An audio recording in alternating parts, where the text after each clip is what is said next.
Oh, motherfucker, you can't have my cornbread. That's for damn sure. Because if you try to take my cornbread, part 2 of my killing spree gonna begin up in here on your ass right now. If you think about my cornbread, get the taste out your mouth. That's for damn sure.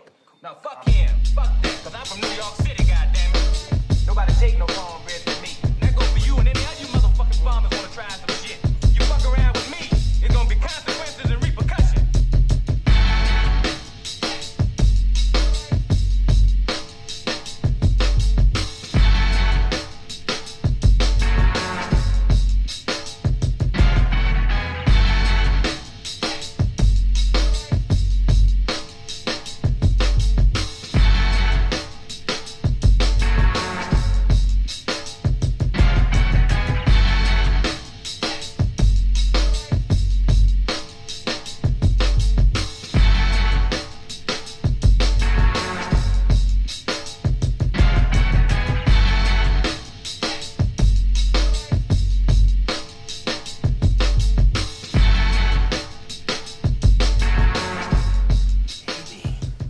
Haters gonna hate. Haters gonna hate.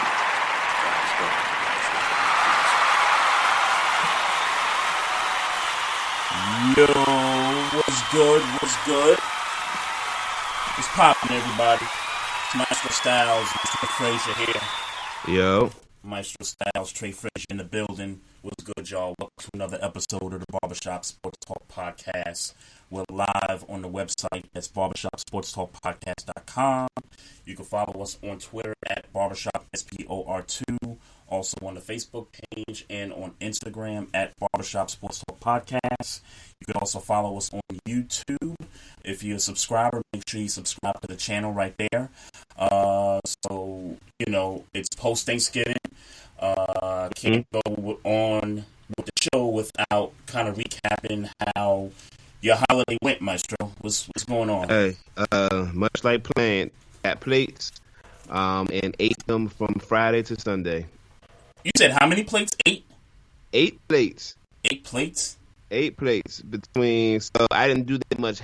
I didn't go to 8 houses, but I did. By the end of the night, ended up with 8 plates and ate those plates consistently from Friday to Sunday. Mm-hmm. Thanksgiving out, and everything good. I had a little girls' night out or girls' sleepover at my house, but for the kids. But you know. And how many stops out of those 8 plates? 1, 2, 3. 3 stops. Yeah, 3 stops. Yeah, I'd say I made out pretty well. What about you? I made out really good, man. And we really didn't tell nobody that the in-laws came for the weekend, but the in-laws came for the weekend before Thanksgiving, actually, because they came for 4 days and they left Thanksgiving Eve to go back home. But man, you talk about turkey, potatoes with the vegetables on the side, with the mac and cheese and the stuffing and all types of, you know, good stuff, man. We were hooked up really well, man.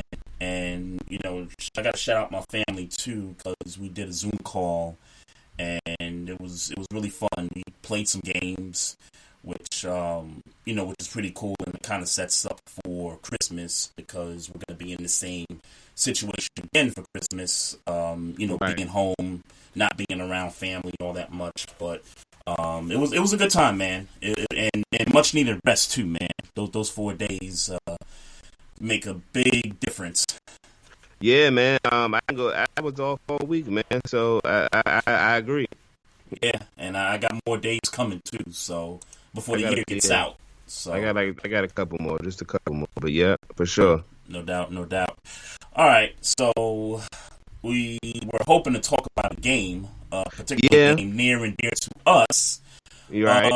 Unfortunately, my team caught the COVID bug right after the Titans loss, which is crazy that the Titans are a part of another what you call it, breakthrough or outbreak. There you go. It's ironic that you play the Titans after they had their major outbreak, a few Right. weeks ago, and you play them again, and here we are at another outbreak. Yeah, and shout out to the players, and everybody get well soon. For I sure. know J.K. Sure. Dobbins is eligible to play tomorrow. Mark Ingram is eligible to play tomorrow. I just saw Brandon Williams come off the COVID list, but he was injured prior to testing positive, so he could still be kind of up in the air as far as the injury goes, but he's off the COVID list for now. I thought he was out. I thought the last time I saw that he was actually out. Out as far as COVID? No, as far as the injury, he's not playing tomorrow. Oh, okay. If you That's saw, the last thing I thought I read. Oh, okay. If you saw that, it must have been more recent. I haven't checked my phone. Yeah, for a couple hours. I've been looking at. Yeah, while we were getting ready to come on to do the show, I was scrolling through, and I thought that's what I read. But now you got me double checking. Okay. Yeah, well, but I guess to get to the bigger point on why we're here and why we're at this point, man, I gotta tell you, I am sick and tired of all the comments about what happened with us as far as the outbreak, and I know I'm good for a good conspiracy theory every now and then, but some of the stuff that I've been seeing over the last few days has just been ridiculous, man. And I guess we'll talk about the Broncos situation too, with not having a quarterback suit up on Sunday, and that kid Hinton, like that dude just had no shot, man. But yeah. And there's nothing to criticize as far as him and his play. Right. I think everybody expected what was going to happen. Yeah. Everybody expected that, but I think sorry, just to give it update. Yeah, Brandon Williams is out, and DJ Fluke is questionable. Downgraded to questionable. Okay. Yeah. So to compare these two situations, you got the Broncos situation with the quarterbacks. You got us with the outbreak that wasn't contained for a week up until it seems like late yesterday, and then we got some negative tests today, this afternoon. So right. I think what people, and I know there's people out there that's just talking smack, a little back and forth. Everybody's talking about, Harbaugh went to the office and, was complaining about, whatever.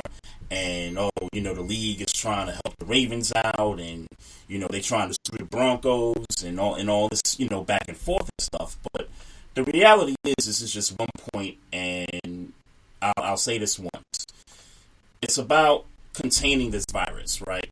So what happened with the Broncos, and it happened with one position, unfortunately, but I think it was it Drew Lock that tested positive, or was it the other kid, Driscoll? I don't remember which one it was, but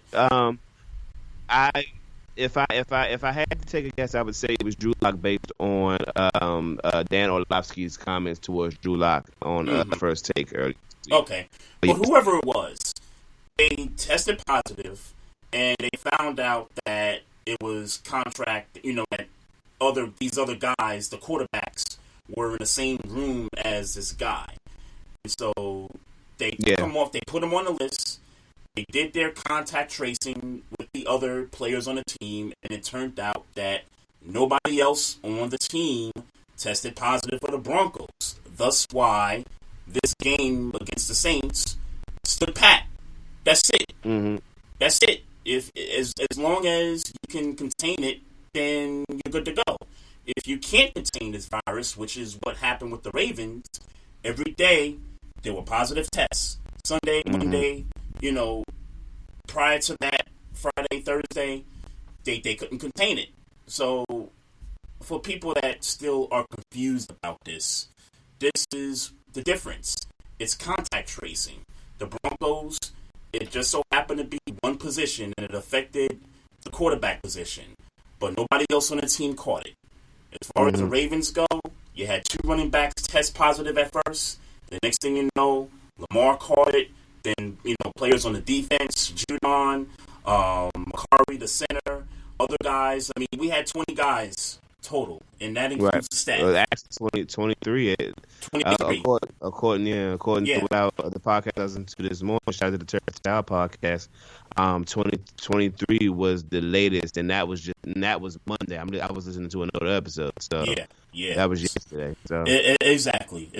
So here we are. This game is tomorrow. I know the Steelers and the Washington football team's game got pushed to Monday. Yeah, I think like 5 o'clock. Monday. Yeah. Our game against the Cowboys, which was supposed to be this Thursday, is now next Tuesday at 8 o'clock, I believe. And I thought y'all was playing Monday at 5 o'clock too. Pittsburgh was. Oh, they changed that. Yeah, that's what I thought. I'll check it to be sure, but I thought for certain that you guys were now officially playing next Monday at 5. That was the original postponement. Okay. And then they changed it to Tuesday. I guess they want the national audience to see all the games. So that's part of why they decided not to run Cowboys-Ravens against Washington and the Steelers. So, but yeah, you're right. That was the original slot for that game. It was supposed to be 2 games Monday, 5 o'clock. Now they push Ravens-Cowboys Tuesday, 8 o'clock. And so you got those games, being moved around. So your thoughts on just, I don't know, pretty much everything that's going down, from the time this first happened all the way up to this point. Man, everybody be safe. Get healthy. No doubt. Really, that's all you can say. Again, this is an outbreak. I understand that you guys, a special team coach or somebody in that staff, was penalized. Strength and conditioning coach. Strength and conditioning coach. Okay, was penalized for not doing what he was supposed to do as far as whatever the protocol was. I'm not sure if he's being blamed for the outbreak, but he was certainly fined for that, or the team was fined for that. And getting back to the Broncos situation, apparently Drew Lock was not, undergoing proper protocol either. So I would expect the Denver Broncos to have a fine coming if that's emphatically true. Right. To my understanding, they all weren't being responsible. Blake Bortles, Jeff Driscoll, there was the 4th guy in there. They all weren't being responsible. Yeah, so with all that said, man, I hope people understand that this is real, this is serious, and you gotta follow the protocols. You gotta do what you're supposed to do in order to play football and to stay safe, and not have this be a thing in your clubhouse. All I can really say is I hope everybody gets healthy soon, and that y'all don't spread it, tomorrow when we play tomorrow, because I get there with no negative tests today, and that they're on the plane on the way to Pittsburgh. I mean, it's as serious as when I'm on Twitter before we start the show, and there is a tracker on the plane. Like, there is a tracker on the plane. We're going to know when Baltimore lands in Pittsburgh. Mm-hmm. That's how serious it is right now. So, obviously this was a primetime Thanksgiving game. Pittsburgh kind of got like a mini unplanned week off because of it. But we got 3 games in 12 days coming up. So, take what you will from it. I saw that. I saw how you guys went from, I guess, 3 days and I guess what was it, 16 to 18 days or something like that, to now it's what you just said. Well, because it went from having a 10-day rest, if we played Thanksgiving, to now we had maybe a 6-day rest, like I said, unscheduled rest, maybe a 6-day unscheduled rest, and then we're going right back into the mud. 3 games in 12 days, 3 games in less than 2 weeks. Yeah. Because after the Monday against Washington, y'all got Buffalo the following Sunday night. Yep. Yeah. So, I mean, look, you know, I would imagine that we're going to get a loss in between one of these three games. I would imagine that. It's funny. It's so funny you mentioned that because I was just doing a little playoff prediction tracker thing online earlier today, and I noticed that the Chiefs are kind of right on y'all heels for that number one seed. Yeah, for sure. And looking at their schedule, I'm like, man, like they could literally like run the table and go 15-1, and if you guys lose the game, y'all would drop to the 2 seed. Yeah. So it's almost like paramount. Like if y'all want that 1 seed, y'all got to go undefeated. Yeah. Yeah, it seems that way. It seems that way for certain. Now here's the one way. Here's the one way that you guys would get the number 1 seed, and you and Kansas City would have the same record at 15-1. Is if that loss comes to, and this would be embarrassing, but it would have to come to the Washington football team. And let's be clear, because obviously I'm in the DMV, so we're in the DMV, so I've been getting the Redskins trash talk to me all, pretty much since yesterday. Yep. And I keep telling people, like I told Dallas fans when we played Dallas a few weeks ago, I said I would rather lose to y'all. I would much rather lose to y'all right now, or anybody in the NFC for that matter, than obviously the Colts or the Bills or the Ravens. So Browns. If I had Browns for certain, so if I had to take a loss, it would be that loss, and I'd accept it. I'd be happy for football team fans. So there you go. Yeah, it would come down to that scenario if y'all drop a game here and Kansas City just kind of wins out there. So Yeah. Let me say what up to Big Kev 303, resident Broncos fan, A1 Day 1. He's confirmed that it was Driscoll on Thursday that tested positive. Okay. Also says that he was not in the meeting with the other quarterbacks on Saturday. So it sounds like Big Kev was not happy about what happened and what the decision to keep the game on Sunday. He says no reason they could not have moved the game to Monday night. They have all tested negative since then. If it would have been Brady, Rodgers, or Breeze, no doubt they would have moved that game to Monday. Maybe. But had it been, but isn't it? I'm still trying to understand what the protocol is once you test positive. Is it a 10-day wait? Is it a 20? Once you test negative, you got. It's a 10-day wait for anyone that tests positive. But then after that comes, we got to test everybody else to see if any of these guys have been in contact with the person or people that tested positive.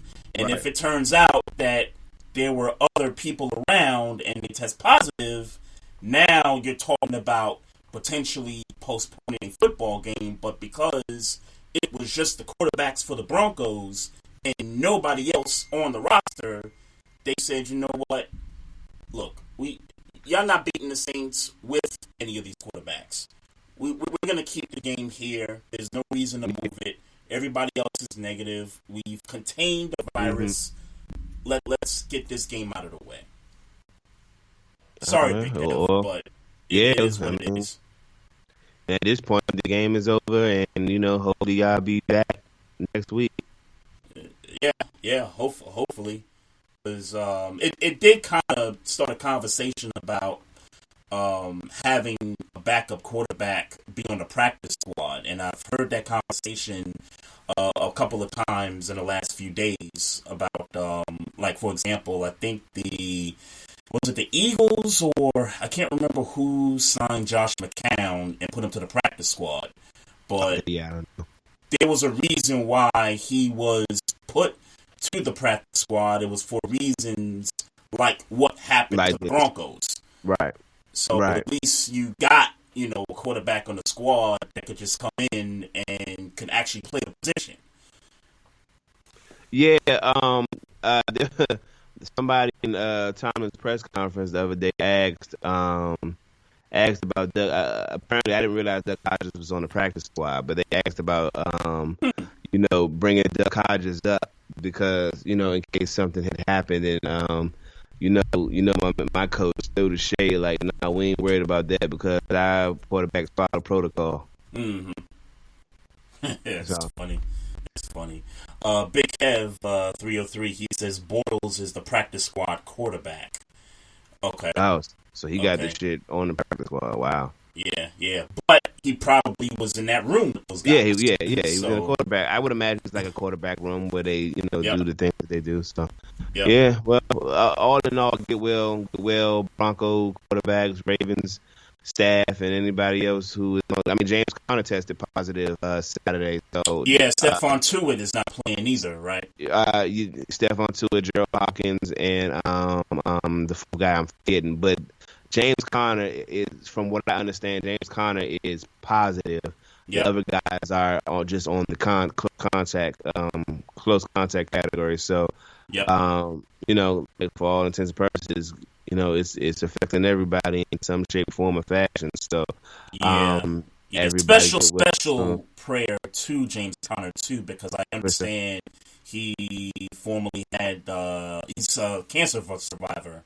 If I'm not mistaken. But it's funny. I didn't mean to mention that his cancer or former cancer, because he doesn't have it anymore. His former cancer situation, COVID would have had no effect on that. So, okay, so somebody did clear that up for me, so it's good.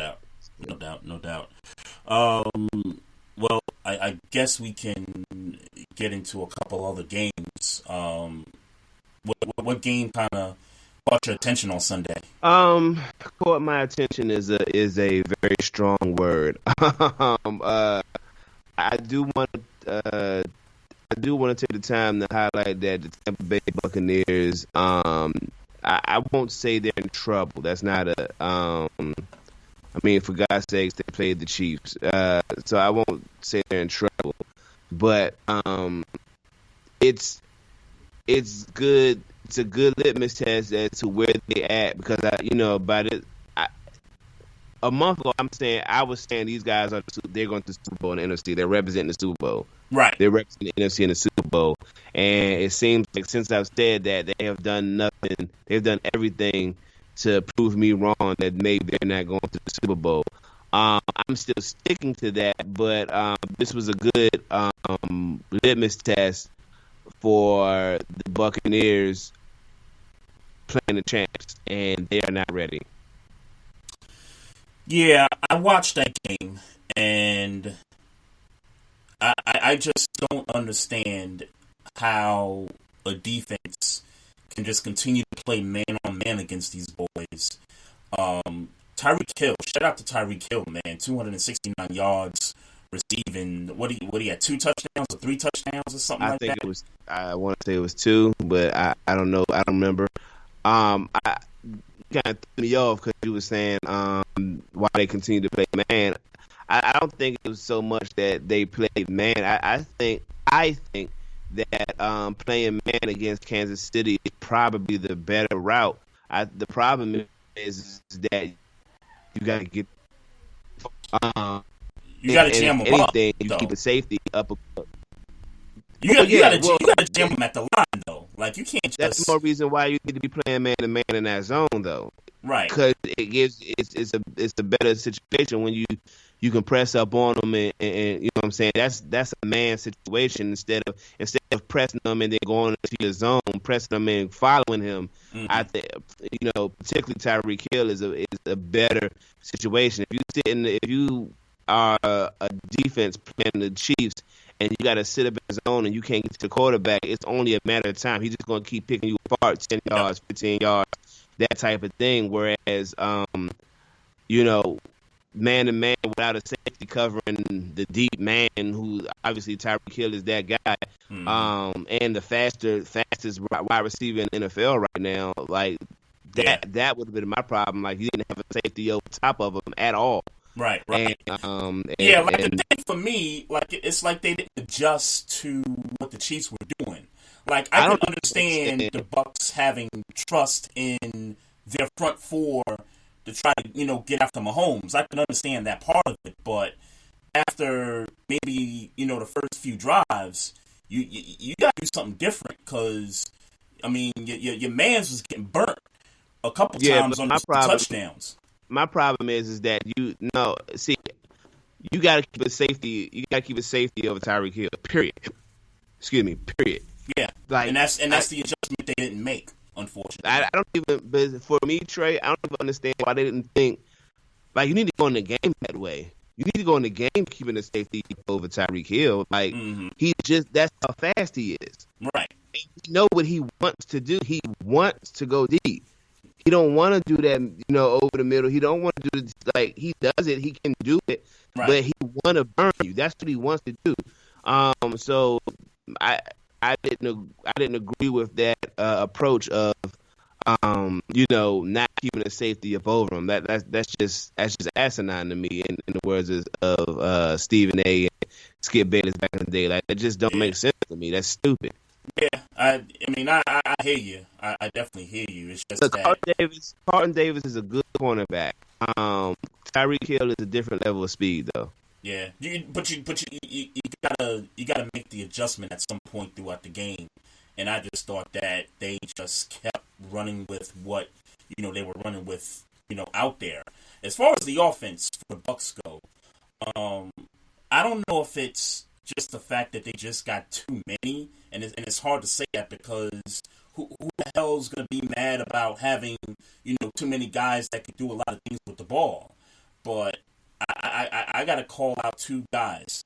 It's Tom Brady and it's the coach, Bruce Arians. I gotta call those two guys out because I think if you're Tom Brady, there's things that you can't do at 43 years old that you was doing when you was 33 years old. If you're Bruce Arians, you can't continue to, and I get that you want to throw the ball deep. You want to throw the ball deep. I understand that.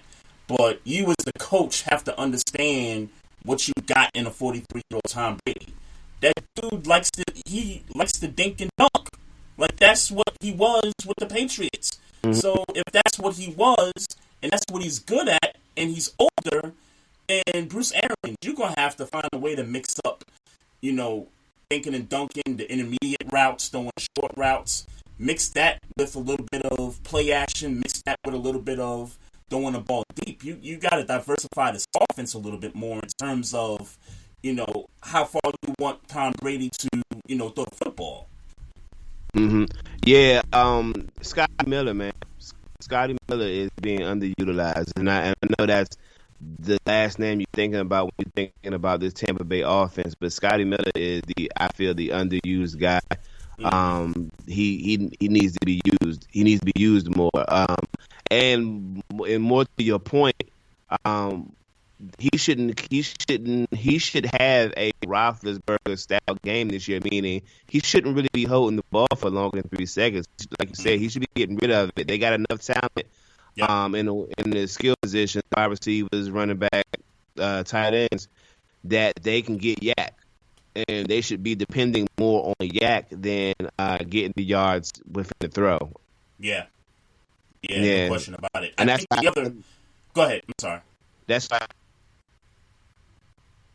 getting yak. I mean, really all of them to an extent. For certain Rob Gronkowski, for certain Chris Goodwin, those are guys that are capable of running the ball after the catch. That element of the offense is what needs to be utilized.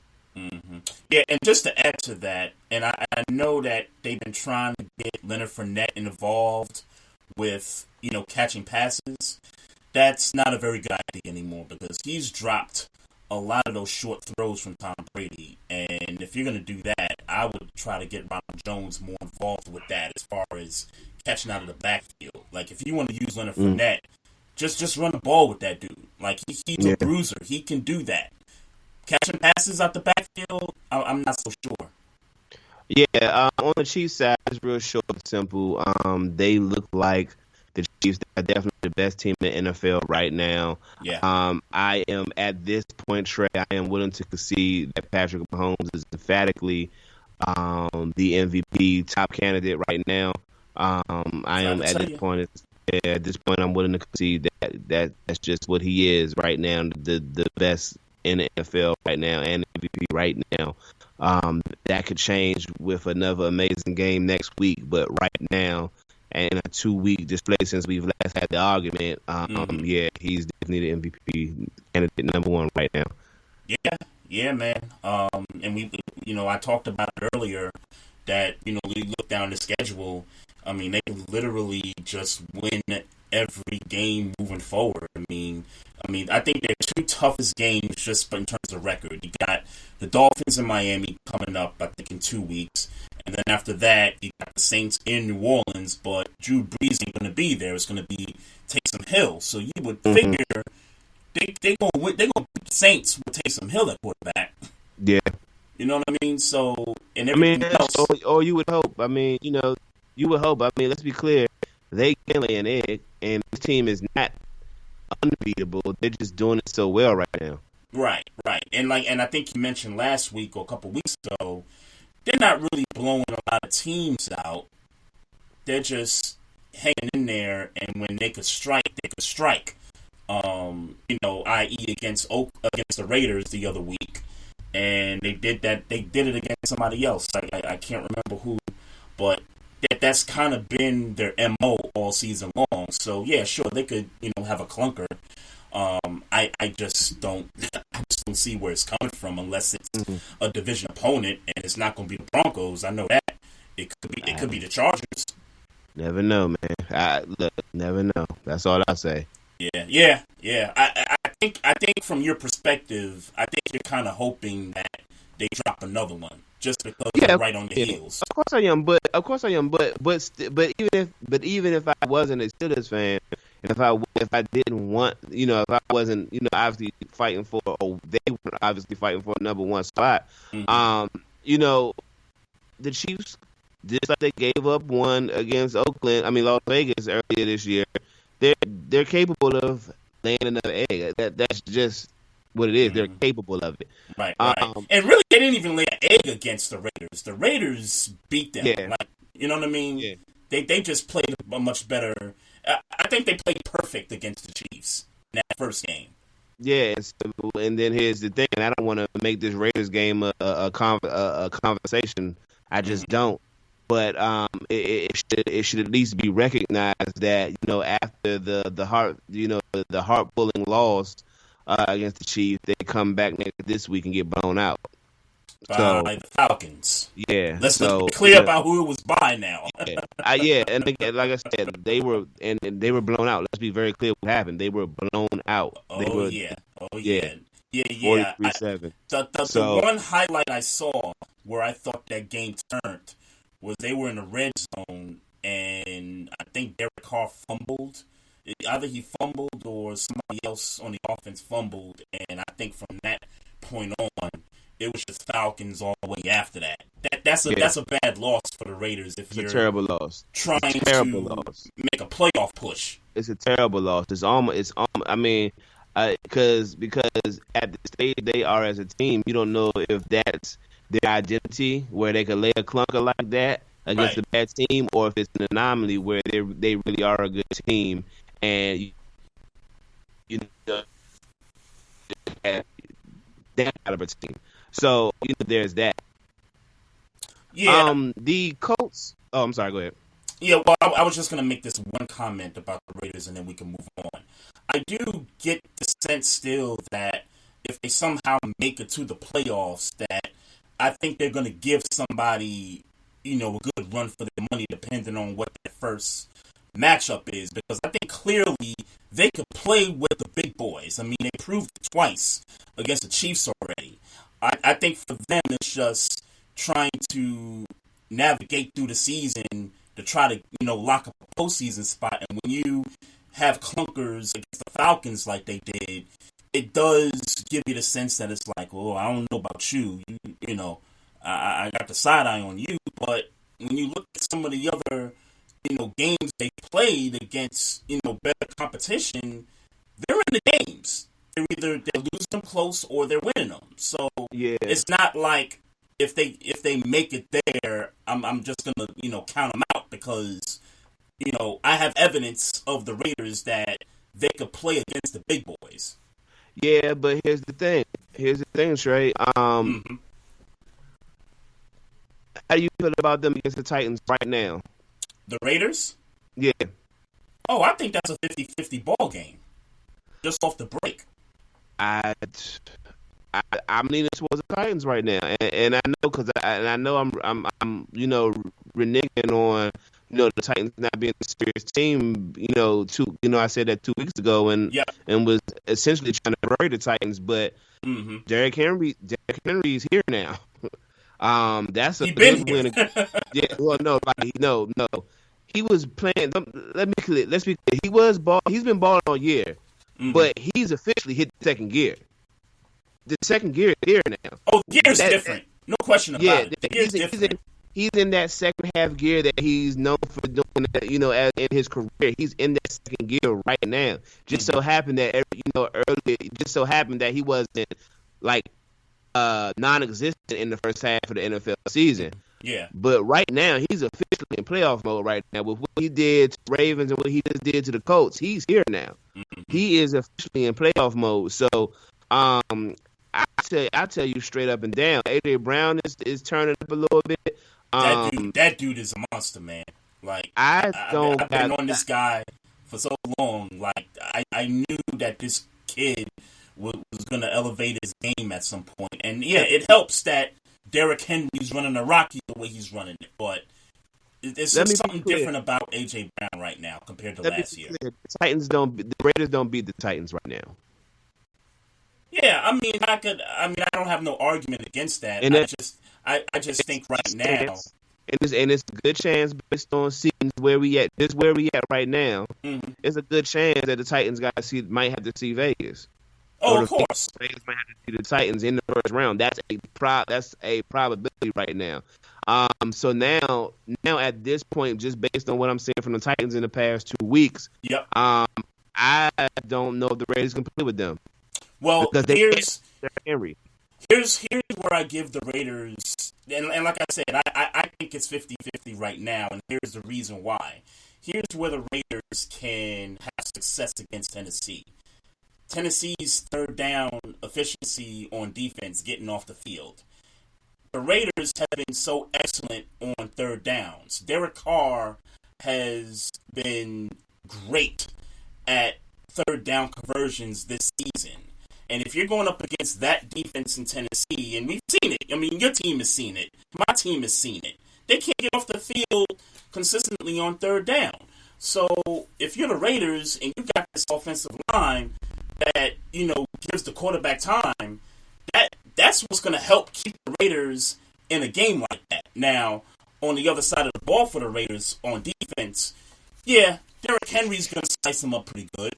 There's no question about that. Like I think Derrick Henry's worst game against the Raiders potentially could be like a 120-yard game. Like, you know what I'm saying? Like that could be a slow game for Derrick Henry. Is rushing for 120 yards. It'll be a 120-yard game with 3 touchdowns, though. I don't.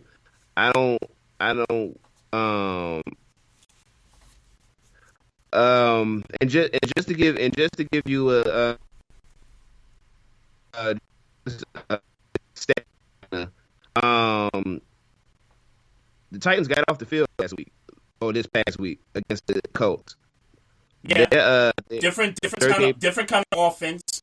The quarterback and I know Rivers has had a couple of good weeks, but the quarterback is questionable at times. So, yeah, sure. They had a good game against the Colts. I was actually happy that they beat the Colts, to be honest with you. Yeah, that defense looks. I mean, what I'm saying is that the Titans look like the better team right now. Now at this point, and I'm being a little bit. I know I'm being. If you call me a prisoner of the moment, I would have to accept it because I've been switching every week. We're all prisoners of the moment. Yeah, but right now, I don't. I get playing with. I believe speaking in absolutes because it don't matter no way. Vegas can't beat the Titans right now. If playoffs, I know people hate that quote, that phrase. The playoffs started today. Vegas is out of here.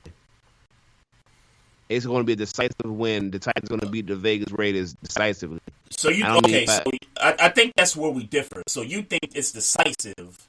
I kind of think it's. I think if the you Titans think Vegas got a shot of winning. I think they have a shot of winning, but I also think that the Titans can beat the Raiders. I just don't think they're going to blow them out. I just don't think it's. Well, I'm not saying blowout. I'm just saying decisive. I'm not saying blowout. I'm just saying decisive. Okay. Yeah, I don't. Either way, whether it's a blowout or it's decisive, I don't think it's going to be that against the Raiders. I think the Titans are going to have to fight to beat the Raiders. The way the teams, the way the teams are right now, and I know it's hard to say coming off of a bad loss to the Falcons, but I think we've seen evidence that the Raiders can hang with the big boys. So I'll hang on my evidence for that and hope that Raider team in Atlanta doesn't show up in the playoffs, because they're not going to see the Falcons in the playoffs.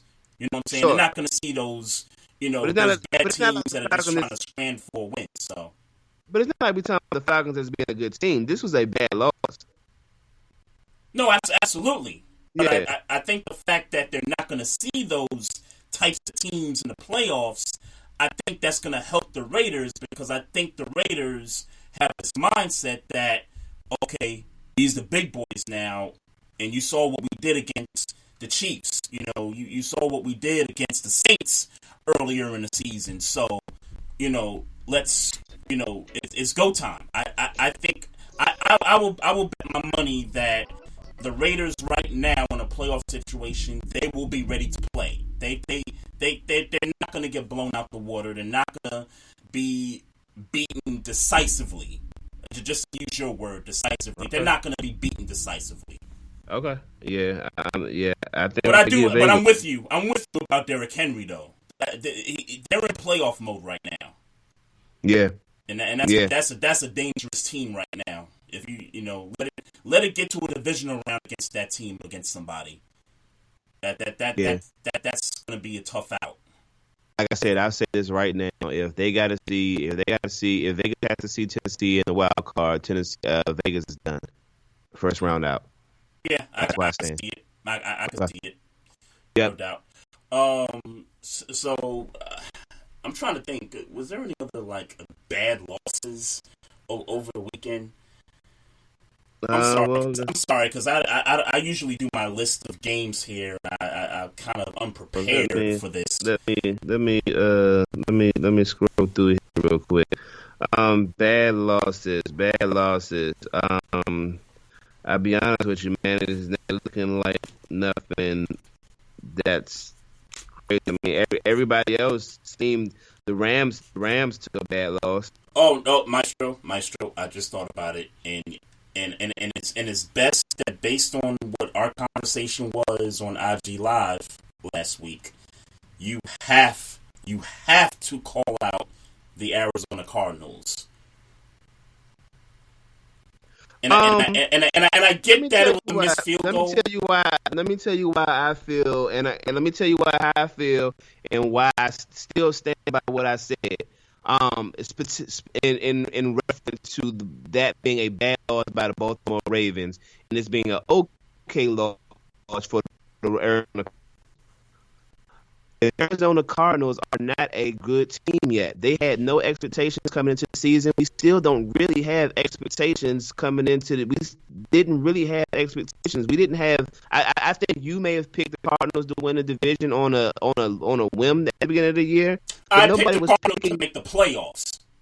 Okay, yeah. Wild cards. But this is not the Cardinals. The Cardinals are not a team. Even though they're playing good football, I'm not. And they're over 500. I think they.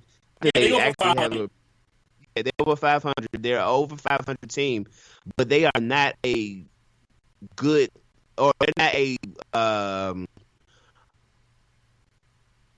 They're not a Ravens caliber team. That's what I can say. They're not a Ravens caliber team. Okay. So they're not as talented as the Ravens on paper. Defensively, for certain, they're not as talented as the Ravens on paper. And when you talk about the Cardinals and their offense, you're talking about Kyler Murray, you're talking about DeAndre Hopkins. You're not talking about anybody else. where the Cardinals' success this year is solely based on the fact that, I don't want to say solely, but majority based on the fact that Kyler Murray was playing like an MVP at some stage of this season. Right. That's the Cardinals' success this year. The Ravens them losing to the Patriots when Bill Belichick just took away Kyler Murray, and I'm only assuming that because I didn't watch the game. I know Stephon Gilmore shut down DeAndre Hopkins. I know that for a fact. I saw it on the stat line. But this Cardinals loss is not the Ravens loss. This is not the same thing because the Ravens are a Super Bowl contender team with an MVP quarterback coming off a 14-2 season, and were expected to be in the Super Bowl conversation coming into this year. Yeah, I disagree with certain parts of the argument. While there weren't, I guess in the media's terms, I guess there wasn't big expectations for the Cardinals. No. Hold on. Let me stop you right there. I want to be very clear. Yeah. Not just the media. If you're talking sports, unless you're a Cardinals fan and you got a wing, you one of those what do you call it? Cardinals fans or football fans of team fans of your team that just say unobjectively that the Cardinals are the best team and we're going to the Super Bowl this, that, and third. Those are the only guys that had the Cardinals even winning the division, which by the way they're not there. I'm just saying, if you said the Cardinals was going to the Super Bowl, or you looked at them on paper and said this is the type of team that can win the Super Bowl, you are an unobjective football watcher. The masses, not just me, masses, football watchers, and people across the world have no expectations for the Cardinals to do anything except maybe make it to the playoffs. Well, I think the majority of folks didn't have the Cardinals in, but there were some people that, including myself, there were some people that did pick the Cardinals to make the playoffs as a wild card. I never said that they was going to win the division, nor did the people that I heard, predict that the Cardinals were going to, do something this year, win the division. But there was certainly just an uptick of expectation, not Super Bowl caliber expectations, but expectation that they were going to be better than 5-11 from last year, whatever their record was last year.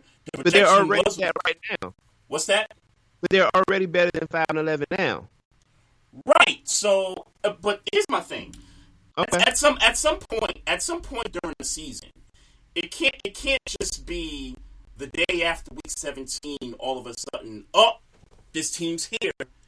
We watch out for the Arizona Cardinals. Like it can't just be that. The team, you have to go through the season, and as you get win upon win upon win, as you get through opponents, whether they tough, whether they're not as good, at some point, if you're a team that's trying to get to a certain level, you have to build that throughout the season. Like we have to, at some point, we have to determine throughout the year, and that could be week 6, it could be week 12, it could be it could be week 8, for whatever. At some point, we're gonna have to label these guys as, okay, this is a playoff caliber type of team. I can't label them that, after game 256. I can't do that after the resume that they put together up to this point. I mean, they beat the Seahawks, which was teams. Beaten teams. They've beaten, but they've also lost to they've also lost to the Dolphins and the Panthers.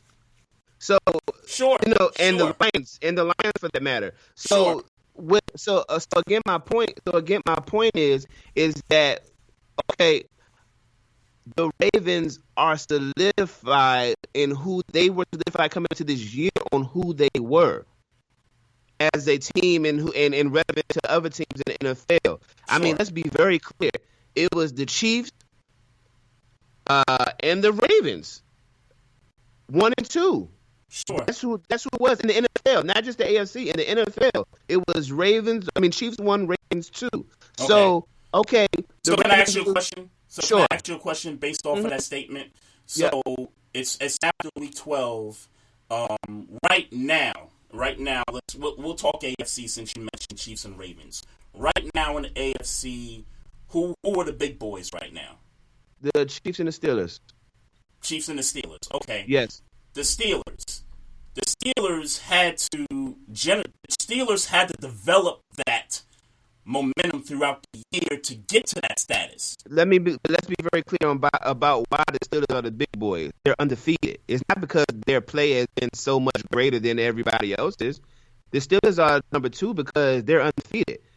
If the Steelers were a good team and undefeated, then I would put them above the Chiefs. I don't mean good team like they're a bad team. They're not clicking like the Chiefs are clicking right now.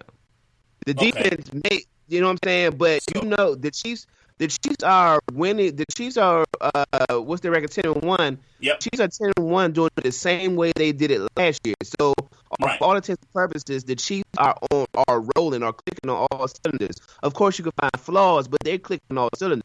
Mm-hmm. Pittsburgh, we coming fresh off, not having a quarterback all year, and we undefeated. Like, we still, Ben Roethlisberger had terrible games this year. The defense has given up 2 or 3 bad rushing events on defense, and in pretty much every single game, we give up at least one splash play over 30 to 40 yards. So we have our flaws. We're not playing the Pittsburgh Steelers aren't playing the best football in the NFL to be number 2 in the NFL. Right. But you have to respect the fact that we're 2-0. I mean 10-0. I'm sorry. Sure. No, I get that part about it. So that's the difference. That's the difference between the Steelers and say the Ravens. Like, for all intents and purposes, if you look at it on paper, I get that we beat y'all and that. But if you looked at it on paper, and I remember in before season, I told y'all we was going 12-4, and y'all was like laughing, like, you serious? You know what I'm saying? Because the Ravens on paper and based off of their prior year, the Ravens were supposed to be the better team. Sure. So my next question is this. So let's say y'all lose to the Washington football team. Is that a bad loss? That's a bad loss, yes. Okay, so why is it not a bad loss for the Cardinals against the Patriots? Because the Cardinals don't have the same. The Cardinals aren't in the big boy conversation with the Steelers. But coming into the season, there weren't expectations for both of those teams. Yeah, but now the expectations are on the Steelers because they're 10-0.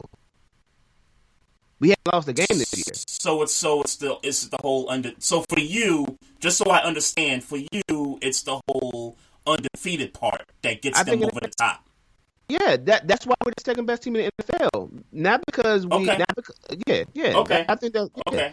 Yeah, I'm just not using that as a gauge as to who's the big boy, who should you lose to, who you shouldn't lose to. But we agree that the Cardinals are a big boy team, right? Huh?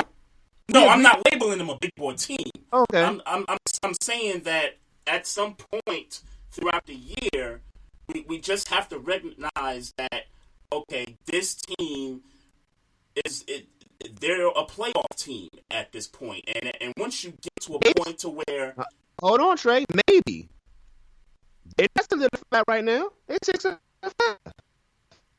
No, that's a fact. That's a fact. That's a fact. I have confidence they're getting in the playoffs because I don't believe in the Bears and I don't believe in the Vikings. That's just my opinion. I know that other people will, tell you different. I know you'll tell me different. But I agree with you that they'll make the playoffs, but that isn't solidified. It's solidified. We're not talking. It's not like we're talking about a 4-3 team or a 3-2 team. We're talking about we're almost at 3/4 of the season. Like, we're going into 3/4 of the season, right. And it's not like the Steelers at this point. I know mathematically they're not solidified, but next week we could be solidified. Tomorrow we could be solidified in the playoffs next week. The Cardinals are not, and in fact, they're not guaranteed a playoff spot right now. Like in no stretch of the imagination, that conversation that the Steelers have right now about their playoff chances isn't the same conversation that the Cardinals are having right now about their playoff chances. So there is a expectation. If we're just talking about this season, there's expectation based on where the Steelers are in their in the year and where the Cardinals are in their year, that you can gauge. Okay, the Patriots could steal this game. The Patriots could have still. I didn't pick the Patriots, but Yeah, I'm not surprised. you picked the Cardinals very confidently last week. I did. But that don't mean that the Patriots couldn't beat the Cardinals. And if I'm being 100% clairvoyant, when I got off the live that day, I looked at my the pick'em sheet that we do in the private joint. That man, if I pick the Patriots, I might get ahead. I might get another game ahead because nobody's picking the Patriots. Right.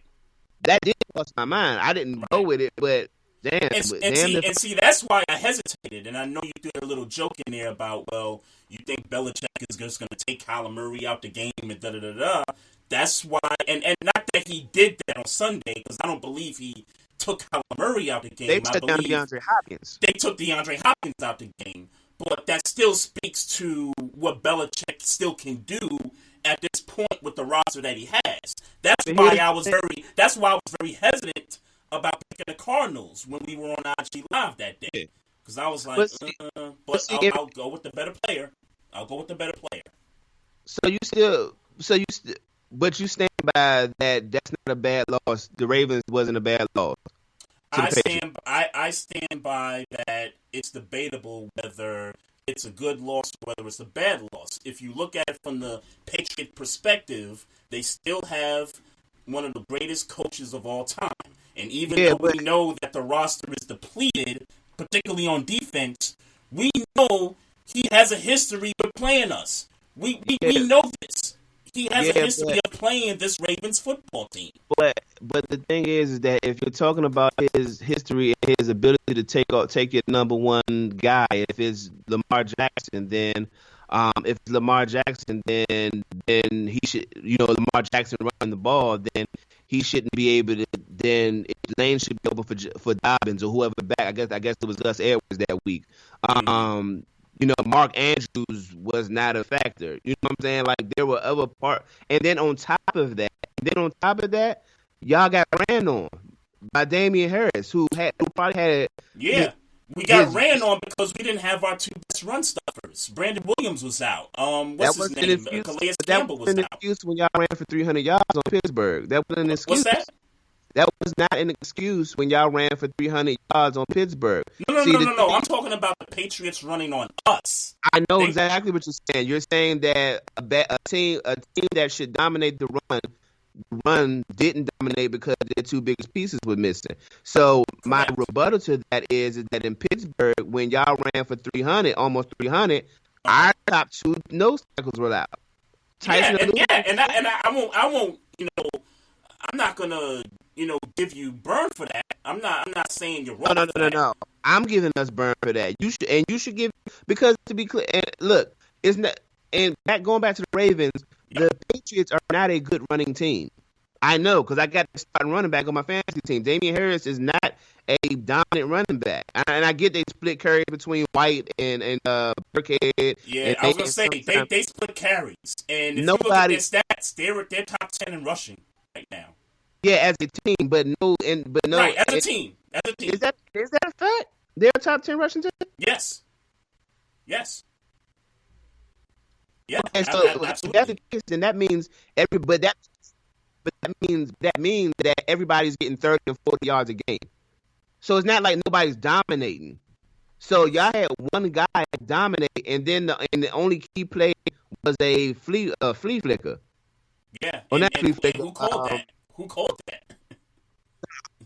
Yeah, of course, coaches call plays, but players make plays, and y'all didn't make plays. That's a bad loss. But I digress. I don't want to go back there. Yeah. I mean, you are where you're at with it. I'm where I'm at with it. But that I think we both agree that as far as the Cardinals go, right now at 6-5, I think they're still going to go to the playoffs. But they're not. But it's not guaranteed. It's not a guarantee. But I think when they were, what were they? I think they were like 6-3. I don't remember what their record was 2 weeks ago, but I think they were 6-3. They were coming off of the Hail Mary against Buffalo. Yeah. Yeah. And they lost the Patriots lost, and then whoever they lost to last week, I think it was Seattle, they lost to. At 6-3, I solidified them. I'm like, hey, you 6-3, you got Kyler Murray, he's an MVP candidate. Hey, y'all, look, the expectations as the season goes along, those expectations start to rise a little bit. It can't just rise after week 17. It's got to rise at some point in the middle of the season. But it didn't really rise because you already had them going to the playoffs anyway. So where did it really rise to? You already had them in the playoffs before any of this. So where did the expectations rise to? Yeah, but you said the masses didn't really consider this team. They didn't. Anything. That's why I'm saying that the Patriots ain't a bad loss for the Cardinals because there was no expectations. But if Troy Frazier had expectations in the beginning of the year, you saying you expecting their expectation levels should rise as they were 6-3 and doing the thing. Right, to the masses. I'm sorry if I didn't clear that up. Okay. To the masses. Well, I can't speak for the masses. I can speak for Maestro. My expectations didn't change. My projection for the Cardinals didn't change. They were just a playoff team. What you said they were a playoff team. I don't remember. I think I might have put them in the wild card at like the 7. Okay. Yeah, so my expectations didn't rise for them because of that 6-3 record. They looked like a team that was playing good football. Like, because what's the next expectation? After if they were 6-3, I didn't think they was going to go to the conference championship. No, I didn't think that. This is a team that was. This is probably a one and done team. I expected unless they get to face the winner on the NFC East, they were going to be out the playoffs. Right. Because anybody else they faced in the first round, they were getting knocked out. But if they somehow got that 5 spot, I would have gave them a great chance of going to the next round. Right. Yep. And speaking of the East, how about the boys, man, up in Washington, man? Hey, man, Anthony Gibson and Alex Smith and Terry McLaurin. Bad Dallas football team. Dallas Cowboys. Like I'll say this. And we just spoken in the context of the NFC East. We know these teams are bad, but I'll say this, and I'll make it quick. Then with Daniel Jones' injury, and I don't know how bad it is. Things are looking up for the Redskins because Carson Wentz keeps turning the ball over. I'm sorry, not the Redskins, the football team. Carson Wentz keeps turning the ball over. Dallas is, for all intents and purposes, they're probably done this year because this is a game they should have won if they weren't done. Ezekiel Elliott is tugging at a hamstring again. He's still fumbling. Like Dallas is, and so only team left is the football team. So it's looking good for them in that sense. But hell, if Colt McCoy come in and start managing, Wayne Gallman at running back ain't terrible, and the defense isn't bad in New York. So they got some tough games though too, man. I mean, everybody in that division's got some tough games coming. Right. It's just a matter of who gets the 6 or 7 games first, and I was seriously joking about 6 wins winning this division. And people already. I mean,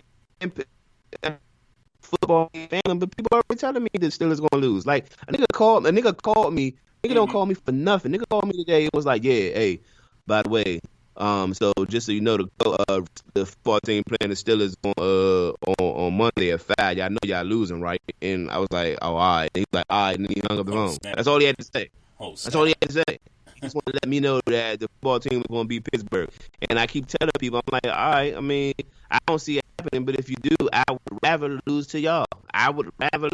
So I was going to say, that's the best case scenario. Yeah.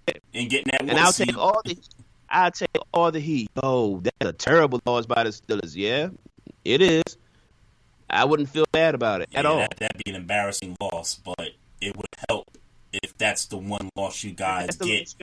Right. And the Chiefs, finish out, and y'all tied at 15-1, y'all still get that tiebreaker because of the better conference record. Better conference, yeah. Mm-hmm. So, hey, it is what it is. Hey, Yep. speaking of Ezekiel Elliott, right? So, in the midst of all this, the game, between the Ravens and Steelers getting moved with all these days and all this stuff, it's so ironic that you and I are in this fantasy football matchup this week, and I need a W. I need a W to make the fantasy playoffs. Yeah. And I know you got Roethlisberger, you got Ebron, you got the defense, and I think you got the kicker in your lineup as well. Yep. And I'm up by like 30 points, and I'm just you're gonna lose. I feel like you're gonna lose. I'm just like, man, like I'm trying to get some more from these guys in my lineup. Man, it might be a wrap, bro. Yeah, I won't stress the person, but I really regret putting him back in. The only reason I put him back in because I took him out last Ezekiel Elliott. I took Ezekiel Elliott out last week because he just wasn't doing nothing, and then last week was the week that he decided to have a good game, a decent game.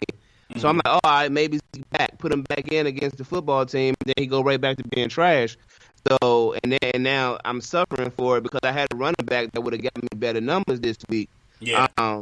And here we are. So yeah, I think I end up taking Zeke right back out next week. So yeah, I felt a similar way, and it's not the same because these two running backs aren't the same. But Frank Gore really pissed me off the other week when I finally just decided, you know what, all this dude is doing is just getting carries and yards. Like he's not even scoring touchdowns. So I drop him. And then what did the Jets decide to do? Hey, let's give him the ball at the goal line, and he scored a touchdown. Yep. And I'm just throwing my hands up because that was a matchup that I could have won in fantasy last week had I not cut Frank Gore out of my lineup. Yeah. Fantasy football is a weird thing, much like everything in 2020. So yeah, absolutely. Have a terrible fantasy year. I think I had one more NFL game that ain't. Somebody else had a loss that we needed to talk about. How do you feel about the Rams losing to the 49ers? I get they swept the series. I get all that, but here's the thing. We was just last week, you were talking about the Rams. You might have to put the Rams up with the big boys. And, I was trying to convince you out of no, the Rams ain't a big boy, and here we are. They lose. This is not a game you lose at this stage of the season if you're a big boy team. Yeah, I gotta stay consistent. So this is a bad loss for the. I'm about to call them St. Louis. This is a bad loss for the LA Rams. Yeah. The 49ers are a banged up football team. This is a team that right now can't even play in their own stadium because of the Santa Clara County restrictions that there's no professional sports, there's no high school sports, no college sports over the next 3 weeks. So now they got to play in the Cardinal Stadium for their two home games coming up. Yeah. And I'll be honest with you, I thought what would have made more sense was if they played where the Oakland Raiders used to play at, which is right across, the bay from them. I don't know why that wasn't an option, but that's neither here nor there. But the Rams losing this football game is a terrible look on the resume of the now 7-4 Rams right now. 7-4. It's on. This don't look good. Ain't Oh, I didn't hear you. You it's like, are you? No, I said this don't look good. Ain't no another way to slice it. This don't look good for the Rams if they are a black horse team to make it to the conference final or the Super Bowl or however you look at their projection because they have a winning record. This is good. They look like just another team that they make the playoffs, maybe get out the first round, but that's it. Mm-hmm. Yeah, I kind of feel. I know we had this conversation about them. We talked about how they would look against the Packers and Seattle and some of these other teams that's got elite quarterbacks. I'm still stuck on the fact that they got a guy on defense. They being the Rams, that they got a guy on defense that can wreck an entire offensive game plan all by himself, and win a football game. I mean, we've seen it. And win a football game? And win a football game, yes. Sure. Yeah, and let's be clear, I don't disagree with you. What I will say is that they lost to an inferior team with that same guy at defensive tackle, that same shutdown cornerback in the secondary, and a litany of other skill positions on the defensive end. Not to mention a good wide receiver core. They're getting decent running back play. I won't say they're getting good, but they're getting decent enough running back play. Yeah. It's not Todd Gurley, but it's still some decent. They're getting decent running back play between Cam Akers and Henderson. There you go. This is a bad loss, and you really got to put it in perspective. Right now, when you're trying to put them amongst the NFC, I don't know if they beat the Seahawks. I know they beat them this year. Mm-hmm. I don't think they're beating the Saints if Drew Brees in the playoffs. If Drew Brees is there, right. And they're certainly not beating the Packers in the playoffs. Well, I can't say that for certain.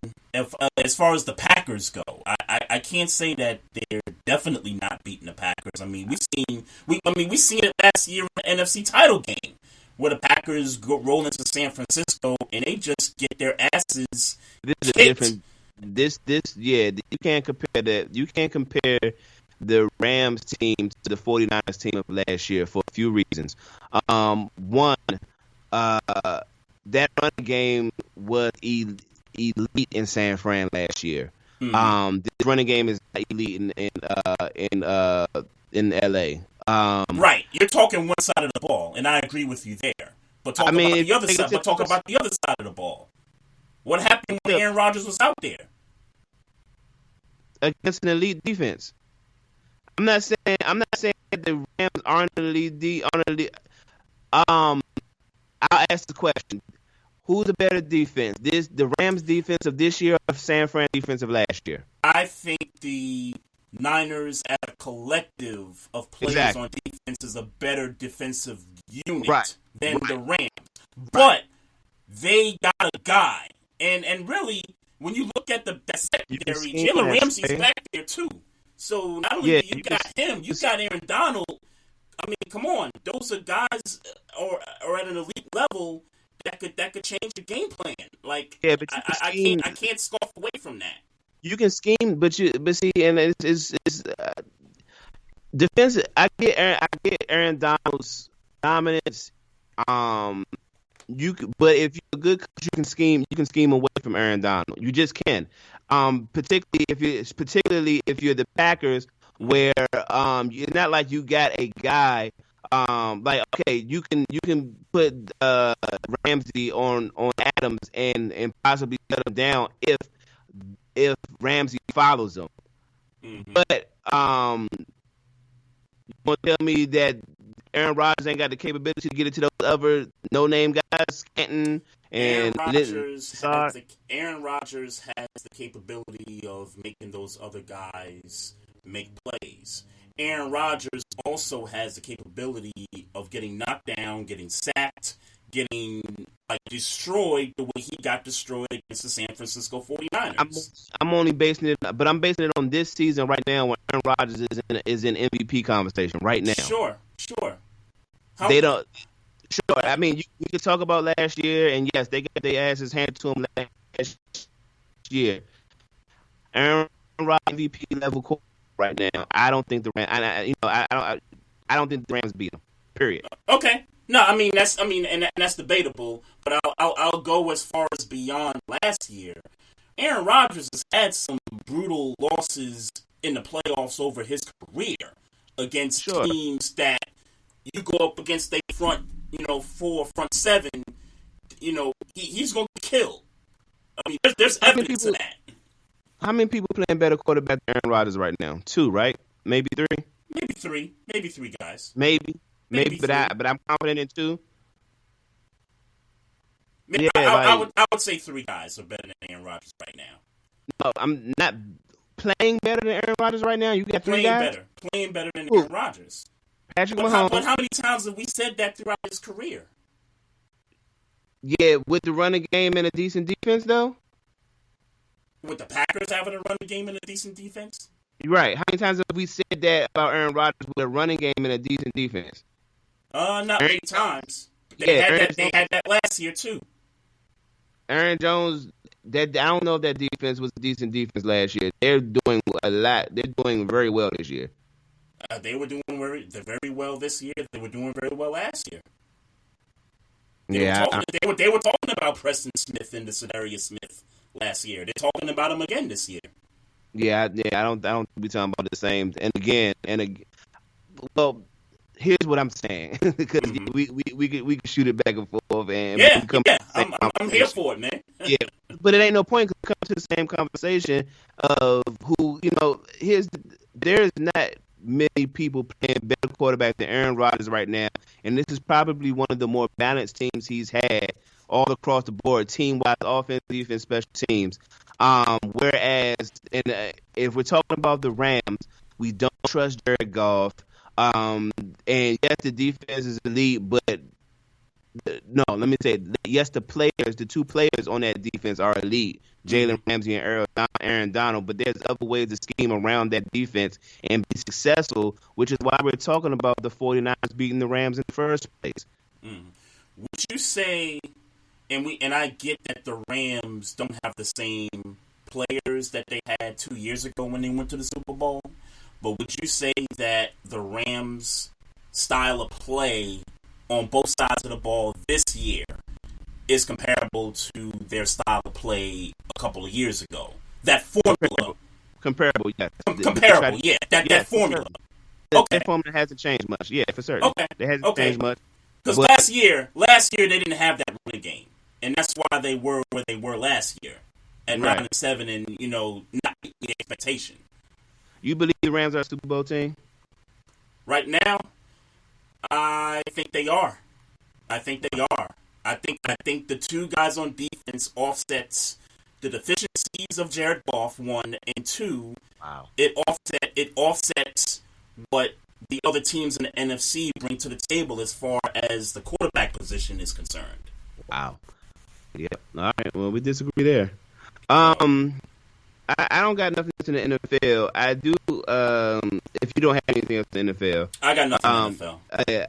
Well, before we close out, then, if I want to say my piece to the boxing aficionados who saw the Roy Jones Mike Tyson fight, and no, it was not a per se clinic of youth and amazing technical boxing and all those. Man, fuck all that. I was entertained by Roy Jones and Mike Tyson fighting this past Saturday. It was a good event. I could deal without some of the musical performances just because I wanted to get to the fight. But man, I was thoroughly entertained. I don't know how many legendary fights they could come up with after this, but I was thoroughly entertained by that fight. I'm just speaking about that fight. Snoop Dogg was classic in that event. He needs to find a way to do more of that. And then lastly, the obvious, the elephant in the room, the memes around the world. Nate Robinson, my brother, who set us back a couple of years, like getting knocked out by that YouTuber, who was, the better training. He's been doing it. He's fought professionally once, and dog to do he fought, to my understanding. Shout out to Jake Paul, whoever his name is. But Nate Robinson got cleaned up quickly. So, before I speak my piece, Jake Paul is the dude that challenged AB? Is that the guy? AB, yeah. Okay. Yeah. Okay. Mm-hmm. Okay. Yeah. So, the two funniest memes I saw since the fight, since Nate Robinson got, his face to the canvas. Clean. The first 3 times, meme, matter of fact. The first meme I saw was a video of T.D. Jakes doing a sermon. And in this sermon, he's saying, get get up, get up, get up. And all you see is TD Jakes doing his thing, and they pan the camera away, and all you see is like Nate Robinson on the floor, knocked out. Yeah. And the second meme that I saw that I thought was pretty unique was when he got knocked out by Jake. The Sonic the Hedgehog rings were coming out of the screen. Yeah. So those were the two that I saw that I was just like, oh man, he doing my man's dirty.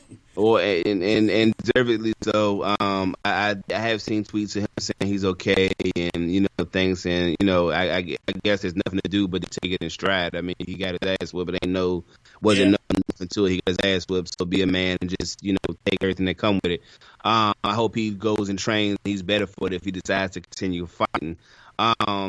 With that being said, there is a Nate Robinson challenge. I don't know if you've seen it on Twitter.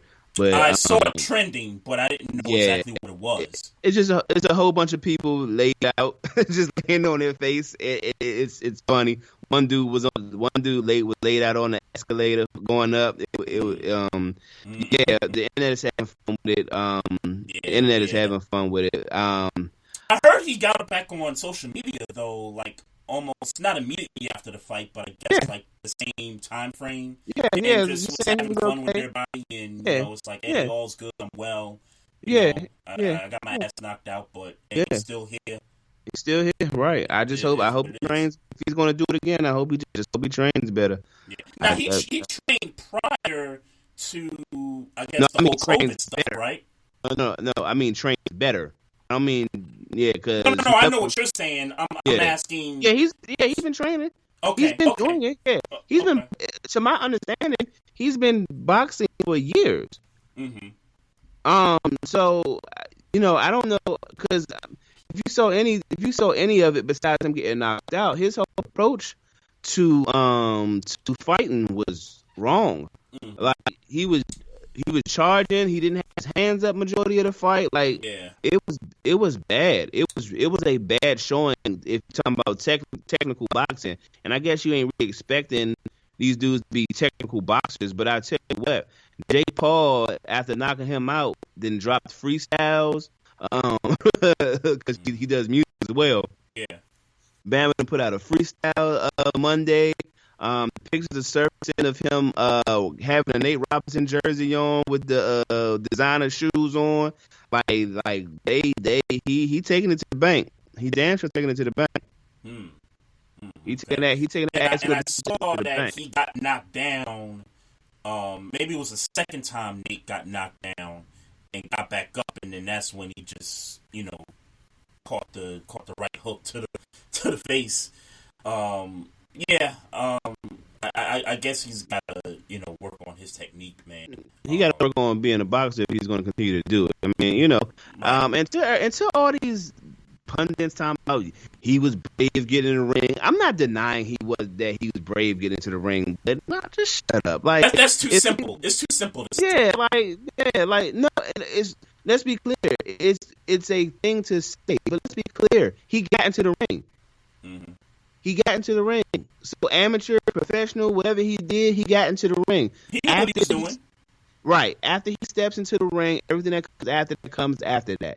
We don't, you know what I'm saying? When we see people getting knocked out on hood videos and all that, we laugh all just the same. Yep. There's no need to protect this grown ass man for losing an fight.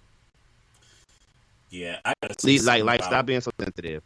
I gotta say something about Snoop, because I've said for the longest that Monday Night Football got to find a way to get this guy in the booth, because no matter what Snoop puts his hands on, whether it's the cooking show, music, television, anything, this guy is gold when he puts his hands towards something, and I'm just waiting for that next opportunity. And it doesn't just have to be football. I mean, he did it with boxing. He was very entertaining throughout the night. Still popping with, doing the football. I guess it's football. He's still doing that. And man, I'm just waiting for that next opportunity, man. Dog has got to be the greatest entertainer ever. He's up there. He's up there. Sure. I mean, I'll throw Jamie Foxx in that mix, but Snoop is definitely up there. Yeah. And look out for DC Young Fly. If you're talking about greatest entertainers ever, this nigga DC Young Fly does everything. Like, literally everything. Like, this nigga plays drums. This nigga dances, sings, raps, comedy, acting. I was like gonna say, he was in Lil Rel's short-lived sitcom. I remember that. That nigga does everything. So if you're talking about greatest entertainers ever, that like he might be one of those on the way. No doubt. But man. I'm good, man. I'm good. Man. No doubt. Shout out to everybody in the chat room. Big Cat 303, we appreciate you. Shout out to everybody listening to the show. Make sure you guys catch us on social media platforms. That's Instagram at Barbershop Sports Talk Podcast. Also on Twitter at Barbershop SPOR2. Also, we got the Facebook page. We got the YouTube channel. Also, you can find our podcast on these platforms.